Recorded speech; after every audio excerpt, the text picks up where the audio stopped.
Sir ముఖ్యంగా కొద్ది రోజుల నుంచి తెలంగాణలో ఒక ఆరోపణలు అయితే అంటే కొన్ని విమర్శలు అయితే వస్తూ ఉన్నాయి సార్. హైదరాబాద్ను దేశానికి రెండవ రాజధానిగా చేయాలని, ఈ మేరకు హైదరాబాద్ను కేంద్రపాలిత ప్రాంతంగా చేస్తారన్న ఒక విమర్శలు అయితే వస్తూ ఉన్నాయి సార్. ముఖ్యంగా చంద్రబాబు నాయుడు గారు అయితే దీనిపైన ఒక వ్యూహరచన చేస్తూ ఉన్నారని, ఎందుకంటే ఆంధ్ర పాలకులకు సంబంధించిన అనేకమైన ఆస్తులు తెలంగాణలో ముఖ్యంగా హైదరాబాదులో ఉన్నాయని, మరి వాటిని అనుభవించాలంటే ఖచ్చితంగా ఇప్పుడు ప్రత్యేక తెలంగాణ ఏర్పడిన సందర్భంగా అది సాధ్యం కాకపోవచ్చు అని, ఈ మేరకు కేంద్రపాలిత ప్రాంతంగా చేస్తేనే అది సాధ్యపడుతుందని రేవంత్ రెడ్డి గారి సహాయంతో అటు ప్రధానమంత్రి నరేంద్ర మోడీ గారితో మంత్రాలు జరుపుతున్నట్టయితే గత కొంతకాలంగా వార్తలు వస్తూ ఉన్నాయి సార్. అసలు దీన్ని ఎలా చూడొచ్చు?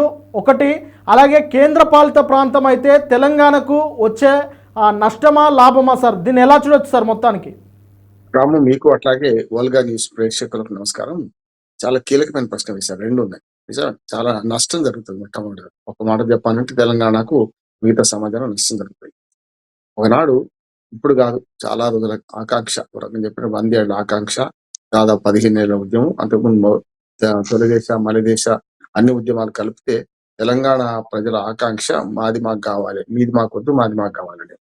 కానీ దీన్ని ఖండిస్తూ చాలా వరకు అప్పటి నుంచి ఉద్యమాలు నడిచివేస్తున్న 52 ముల్కీ నాన్ ముల్కీ ఉద్యమం కానీ, అంటే ఇడ్లీ సాంబార్ గోప్యా కంటే మద్రాసులకు వ్యతిరేకంగా ఆనాటి మొదలుకొని 69లో జై తెలంగాణ ఉద్యమం కానీ, అట్లానే తర్వాత 91లో కవులు, కళాకారులు, సామాజిక సంస్థలన్నీ కలిపి మొదలుపెట్టిన మనకు మలి తెలంగాణ ఉద్యమం కానీ, 2001లో కేసీఆర్ గారు పార్టీ పెట్టి, టిఆర్ఎస్ అని పార్టీ పెట్టి అక్కడి నుంచి కొట్లాడిన ఆ ఉద్యమం కానీ, 14 ఏళ్ల ఉద్యమం తర్వాత సబ్బండ వర్గాలు ఏకమై సకల జనులు సమ్మె చేసి ప్రతి అంశంలో, అంటే ఏ ఏ అంశాన్ని విడిచిపెట్టకుండా ఏ వర్గం కూడా కలిసి అన్ని రకాలకు కలిసి వచ్చిన ఉద్యమం అది. చివరికి ఆకాంక్షలు సాధించుకున్నాం. కానీ సాధించుకున్న ఆకాంక్షలు 10 ఏళ్ళు కాకముందే, 12 ఏళ్ళు కాకముందే ఈ మంటల్లో కలుస్తుంటే చాలా బాధ అనిపిస్తుంది. నేను కూడా ఉద్యమకారునిగా, తెలంగాణ ప్రత్యేక ఉద్యమకారునిగా చాలా నాకు బాధేస్తుంది. ఎందుకంటే ఈయన నాకు కాచిన అక్కల పాలు చేశామని. ఒకనాడు అంబేద్కర్ గారు ఆనాడు దేశానికి రెండవ రాజధాని కావాలని కోరింది. ఆనాడు అంబేద్కర్ గారు కూడా చిన్న రాష్ట్రాలకు అనుకూలంగా ఉండి, ఒక చెప్పానంటే ఆయన ఆర్టికల్ 1, 2, 3 ఏదైతే 3వ ఆర్టికల్ ద్వారా, రాజ్యాంగం 3వ ఆర్టికల్ ద్వారా రాష్ట్రాల విభజన జరగాలంటే మెజార్టీ ప్రజలు ఎప్పుడు ఒప్పుకోరు కనుక, మెజార్టీ ప్రజల అభిష్టానికి వ్యతిరేకంగా అయినా సరే నిజంగానే వాళ్ళు రాష్ట్రాన్ని కోరుకుంటే ఇవ్వచ్చు అని చెప్పి ఆనాడు అసెంబ్లీ తీర్మానం అవసరం లేకుండా కేంద్ర ప్రభుత్వం జస్ట్, నేను చూశాను కదా, ఆంధ్రప్రదేశ్ లో 3 జిల్లాలు కొత్త ఏర్పడ్డాయి. అంటే అట్లా ఒక ఎగ్జిక్యూటివ్ ఆర్డర్ ద్వారా చేసే అవకాశం ఇచ్చినట్టే పార్లమెంట్ లో ఒక చట్టం చేసి వెంటనే రాష్ట్రాలు విభజన చేయవచ్చని ఆనాడు ఆ మహానుభావుడు రాయడం వల్ల మాత్రమే తెలంగాణ రాష్ట్రం సాకారం. తెలంగాణ ఒకటే కాదు, స్వాతంత్రం వచ్చిన 14 రాష్ట్రాలు ఉంటే వాళ్ళు 25 రాష్ట్రాలు, 9 కేంద్ర పాలిత ప్రాంతాలు ఉన్నాయంటే కారణం అదే. అంటే రాష్ట్రాల విభజన అంత సులువుగా జరిగేది చాలా క్రిటికల్ చేసింది కాంగ్రెస్ పార్టీ. పెద్ద ఎత్తున ఉద్యమాన్ని అణచివేస్తూ ఒకనాడు ఇడ్లీ సాంబార్ గోపియాకు ఉద్యమాన్ని ఆనాడు ఉమ్మడి మన హైదరాబాద్ స్టేట్ లో అణచివేస్తే, తర్వాత విశాలాంధ్ర ఏర్పడిన తర్వాత 69లో ఉద్యమాన్ని అట్టే అణచివేశారు. 369 మంది చంపేశారు, బుల్లెట్ కాల్పులకు గురయ్యారు. అట్లానే ఎప్పుడైతే 91లో ఉద్యమాన్ని కూడా అణచివేసే ప్రయత్నం చేస్తే రాజకీయ ఉద్యమంగా మళ్ళీ కేసీఆర్ గారిని నిన్ననే దీక్షా దివస్ జరుపుకున్నాం 29 నవంబర్ నాడు. అంటే 2009లో దీక్ష చేసి చివరికి రాష్ట్రం సాధించుకున్నాం.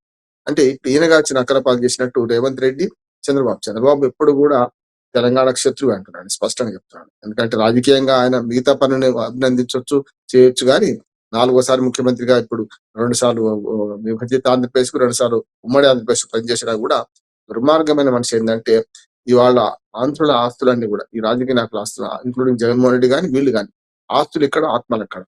హైదరాబాద్ లో మొత్తం ఆస్తులు. ఆనాడు హైదరాబాద్ ఇల్లు కొనుక్కోవడం చాలా తేలిక ఒకనాడు తెలంగాణ ప్రజలకు. కానీ ఎప్పుడైతే 83లో ఎన్టీ రామారావు గారు గెలిచారో, ఆ గెలిచిన తర్వాత చాలా దుర్మార్గంగా వలసలు ప్రారంభమైన. అప్పటి నుంచే కుల రాజకీయాలు కూడా తెలంగాణలో వచ్చినాయి. అంతకుముందు ఇంత కుల రాజకీయాలు లేవు అప్పుడు. కానీ కుల రాజకీయాలు వచ్చింది కూడా అప్పటి నుంచి. వరకు చెప్పాలంటే చాలా మంది సేఫ్ సైడ్ మనవాడు వచ్చింటా మనం పోదామని చెప్పి రావడం తప్పు కాదు, వలసని తప్పు, ఎప్పుడు తప్పు పట్టదు. కానీ దానివల్ల ఏమైందంటే చివరికి ఇవాళ హైదరాబాద్ అంతా కూడా సామాన్యుడు ఇల్లు కొనుక్కొని పరిస్థితి వచ్చింది. కోట్ల రూపాయలు చూస్తుంటే మీరు రాము, 5 కోట్లు 6 కోట్ల ఒక విల్ల. ఒక రకం ఒకనాడు చెప్పారంటే 2 లక్షలకి ఇల్లు కొనుక్కున్న సందర్భం ఉంది. 150 గజాల ఇల్లు మేము 2 లక్షలు కొనుక్కున్న సందర్భం ఉన్నాయి. 2 లక్షలు కాదు, 2 కోట్లకు కూడా ఇవాళ విల్లా వచ్చే పరిస్థితి లేదు. దానికి కారణం ఏంటంటే మనకు మార్కెట్ ను హైప్ క్రియేట్ చేసిన సందర్భం. ప్రజలను అవమానించొద్దు కానీ రాజకీయ నాయకులు అందరి ఇల్లు కూడా ఇప్పుడు ఇవాళ ఆస్తులు ఇళ్ళని ఇక్కడే ఉన్నాయి. పెద్ద కుట్ర జరగబోతుంది అనేది నా ఉద్దేశం. మీరు చెప్పినంత పూర్తి ఏకీపిస్తుంది. ఎందుకంటే నేపథ్యం చెప్తే నాకు అర్థం అవుద్దని చెప్పి ఆస్తులు ఇక్కడ, ఆత్మలు అక్కడ. మొన్నటిదాకా రాజకీయంగా కూడా వాళ్ళు గెలిచారు. కానీ వాళ్ళు ఏంటంటే రాజకీయంగా విడిపోయిన తర్వాత తెలంగాణ వాళ్ళు మాత్రమే రాజకీయాల్లో ఉండాల్సిన వచ్చే సందర్భం చూసుకొని జీర్ణించుకోలేకపోతున్నారు. అందుకని చంద్రబాబు నాయుడు, రేవంత్ రెడ్డి తన శిష్యుడే కాదు. గతంలో తెలుగుదేశం మూలాలు ఉన్నాయి, అంతకుముందు RSS మూలాలు ఉన్నాయి. ఇవన్నీ కూడా చూస్తే ముఖ్యంగా బీజేపీ చేసేది ఏమిటి, ఎప్పుడైనా కూడా చిన్న రాష్ట్రాలు బలహీనమైన బలహీనమైన రాష్ట్రాలు బలమైన కేంద్రం ఉండాలని కోరుకునేది. అట్లా ఆనాటి నుంచి ఈనాటి కుట్రమైన క్రమంలో తెలంగాణ ఉద్యమంలో కూడా చూడండి మీరు, తెలంగాణ ఇచ్చే క్రమంలో రాయల్ తెలంగాణ అనే ప్రతిపాదన తీసుకొచ్చారు ఒకటి. తర్వాత ఏమో దేశాన్ని విభజించినట్టు కారిడార్ లాగా, అంటే స్వయం సూర్యాపేట విజయవాడ దాకా అటుపక్క ఇటుపక్క 10-15 కిలోమీటర్ల ఏదో రహదారి ఒక దేశానికి ఇంకో దేశాన్ని నిర్మించినట్టు అది తెలంగాణలో లేకుండా మన ఆంధ్రప్రదేశ్ లో కలపాలని చూసిన ప్రయత్నం చూసినాం మనం. ఇక్కడ దాకా ఆ కలపాలని ప్రయత్నం చూసినాం మనం. ఇప్పుడు ఏం చేస్తున్నారు పెద్ద కుట్ర ఏంటంటే, ఇప్పుడు అసలు విషయానికి వస్తాను. 2వ రాజధానిగా చేస్తే హైదరాబాద్ కేంద్రపాలిత ప్రాంతం చేస్తే చూస్తున్నాం కదా, ఇప్పుడు కన్ను గుర్తుంది. మొన్నటి దాకా పవన్ కళ్యాణ్ దుర్మార్గమైన మాట మాట్లాడాడు, చూసింది కదా. మనకు తెలంగాణ ప్రజల దృష్టి కొట్టి అక్కడెక్కడనో చెట్లు మాడిపోయినాయి అంటాడు. ఎంత దుర్మార్గం విషయం. బండరాయన దృష్టితో బండరాయన కరిగిపోద్ది అనే మాట మాట్లాడుకుంటూ అంత దుర్మార్గంగా మాట్లాడి, ఇప్పుడు ఆయన ఆస్తులు కూడా ఇక్కడే ఉన్నాయి కదా, ఆయన సినిమా రంగం ఇక్కడే ఉంది కదా. అంటే ఇటువంటి దుర్మార్గమైన మాటలు మాట్లాడుతున్న వాళ్ళు తిప్పుకోవాల్సిందే. వాళ్ళకి హైదరాబాద్ త్రిబుల్ R ఉంది కదా, త్రిబుల్ R వరకు కూడా ఓన్లీ ఇప్పుడు ORR వరకు వాగుతలేదు. త్రిబుల్ R వరకు కూడా త్రిబుల్ R డెవలప్ చేయాలి. ఆ లోపు మొత్తం అంతా తీసేసుకుంటే తెలంగాణ గుండెకాయ మనిషి ఎట్లుంటాడు, గుండె తీసి పక్కన పెట్టిన మనిషి బతకడు కదా. అలాగే తెలంగాణ ఆర్థిక వ్యవస్థ చాలా దుర్మార్గం నాశనం అయిపోతుంది. అంటే ఇప్పుడు చూశారు కదా, ఆంధ్ర తెలంగాణ విడిపోవడం వల్ల ఆంధ్రప్రదేశ్ ఆర్థిక పరిస్థితి ఎట్లా చూసినాం, అప్పుల పాలై ఎట్లా ఉందో చూసినాం కదా. సరిగ్గా ఒక రాజధాని నగరం నుంచి దాన్ని విడదీయడం వల్ల ఈ మిగతా తెలంగాణ ఉన్నా ఒకటి లేకున్నా ఒకటి అయిపోతుంది. అంటే ఇవాళ తెలంగాణ ఆర్థిక రంగాన్ని మొత్తం ఆగం చేసే చర్య ఇది. ఇప్పుడు తెలంగాణ రాష్ట్రానికి ఆయువు పట్టు, ఆర్థిక పట్టు కూడా 65% ఆదాయం ఉండి హైదరాబాద్ నుంచి వస్తున్నాయి. అంతేందుకు ఆంధ్రప్రదేశ్ విడిపోయిన తర్వాత కూడా ఆంధ్రప్రదేశ్ లో చాలా వరకు నడుస్తున్న కంపెనీల హెడ్ ఆఫీస్ అన్ని ఇప్పుడు హైదరాబాద్ ఉన్నాయి. అంటే టాక్సెస్ అన్ని కూడా ఇక్కడ వసూలైతున్న కుట్ర కూడా కనపడుతుంది. వాళ్ళకు ఒక అదుర్త ఆగం కనపడుతున్నది. దానివల్ల 2వ రాజధానిగా ఏర్పాటు చేసే మన ప్రక్రియలో భాగంగా 2వ రాజధాని ముందుకు తీసుకొస్తారు. రాజధానిలో సౌకర్యాలన్నీ ఇక్కడ కనుక ఢిల్లీని ఎట్లా కేంద్రీకరించే ప్రయత్నం చేస్తున్నారు. అది దుర్మార్గం. ఫిల్మ్ సిటీ కుట్ర జరిగిందా లేదా మనం చూడలే కానీ జరిగే అవకాశం ఉందని అంటున్నాడు.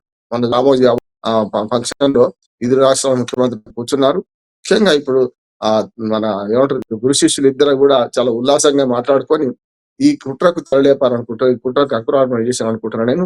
అప్పుడైతే సమస్య లేదు. ఇంకోటి ఏంటంటే, ఎప్పుడు కూడా తెలంగాణ ఉద్యమకారుడు కాదు రేవంత్ రెడ్డి, వరకు అవకాశవాది. చూస్తున్నాం కదా, చిన్నప్పుడు స్కూల్ ఏమన్నది RSSది, తర్వాత నేను మన ప్రైమరీ స్కూల్ ఏమో ఇందులో చదువుకున్నాను, హై స్కూల్కి వచ్చాక ఇక్కడ ఉన్నాను, ఇప్పుడు కాలేజీలో ఇట్లా టిఆర్ఎస్ లో కూడా కొద్ది రోజులు పనిచేసాడు రేవంత్ రెడ్డి అప్పుడు ZPDC గా ఉన్నప్పుడు.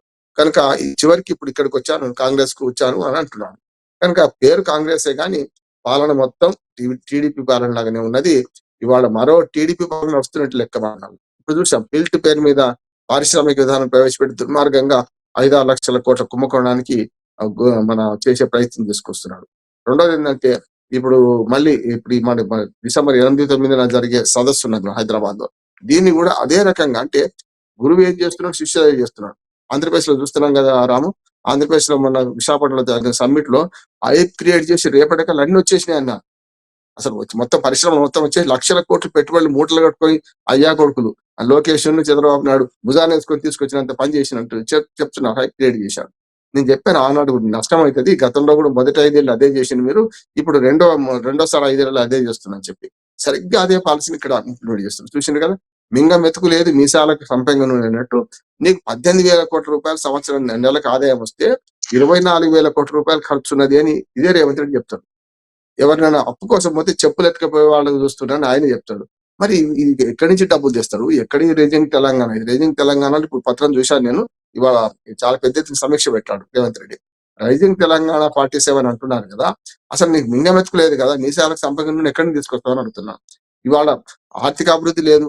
కేవలం హైదరాబాద్ లో కోకాపేటలో 170 కోట్లకో 135 కోట్లకో భూమి అమ్ముకుంటే లాభం లేదు. అందరి ఊ పరిసేరు అని అందరి పరిశాని భూములు అమ్ముకొని బతికే పరిస్థితి ఉన్నప్పుడు ఒక జాగీరదారు లాగా ఇవాళ మీరు ఈ పెద్ద ఎత్తున రేపు 2047 కల్లా 270 లక్షల కోట్ల ఆర్థిక స్థితిని కల్పిస్తా అంటున్నాడు. చాలా గమ్మత్తు కనిపిస్తుంది. ఇప్పుడు కేవలం బొంబాయి 54 లక్షల కోట్ల రూపాయలు ఉంటే 18 లక్షల కోట్ల రూపాయలు ఆదాయం మొత్తం పెట్టుకొని మనకు తెలంగాణలో 18 లక్షల కోసం జీడిపి పెట్టుకొని దాని 18 నుంచి 270 ఎక్కడ 270 ఎక్కడ 18 లక్షల దాని విజన్ డాక్యుమెంట్ చూస్తే మనకు అర్థమవుతుంది. చాలా దుర్మార్గంగా తాను ఒక రకంగా తెలంగాణ విరోధిగా ప్రవర్తిస్తున్నాడు.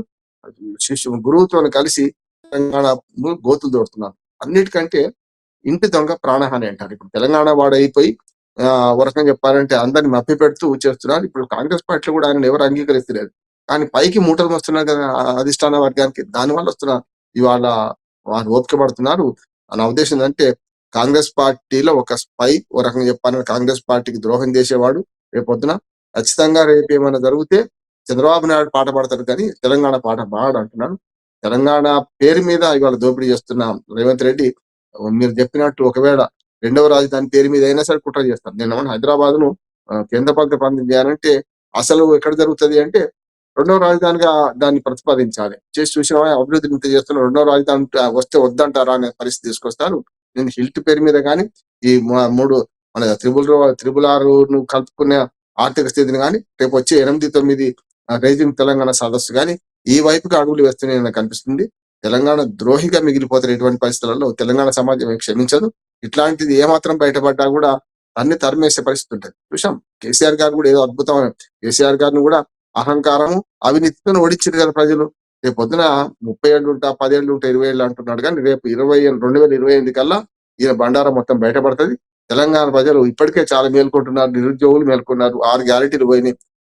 మనకు 6 గ్యారెంటీలు పక్కన పెట్టి తాను అతరంగా ఇస్తున్న గ్యారెంటీలు కూడా పోతున్నాయి కనుక రేపు పంచాయతీ ఎన్నికల్లో తేలబోతున్నా అంటున్నాడు. గ్రామీణ ప్రజలు రేపు పంచాయతీ ఎన్నికల్లో తెలియని విధంగా బుద్ధి చెప్తారు అనుకుంటున్నాడు.